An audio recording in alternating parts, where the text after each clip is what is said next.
8 বছর বয়সে তিনি গান গাইতে এলেন, শিখেছিলেন।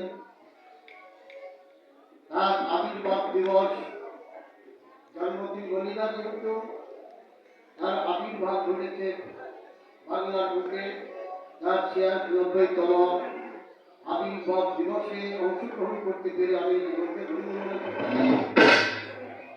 আর আমার বাবার যারা ভক্ত আর তার উত্তরসূরি যারা আছে, আমার ভাই বোন, তাদের চরণে আমার মাথা নতশী। আমার বাবার হাতে হাত দিয়ে যারা বায়াত গ্রহণ করেছেন, তাদের প্রত্যেকের চরণ তলা আমার মাথা। আজকের এই অনুষ্ঠানে যারা সঙ্গীত বাদ্যকার, সঙ্গীত শিল্পী হিসাবে সাহায্য করছেন, তাদের চরণে আমার মাথা। যেহেতু আমি বাদ্যযন্ত্র বাজাতে তেমন পারি না, কণ্ঠ সুবিধাজনকটাই একটা বাবার কালাম গাওয়াটাই।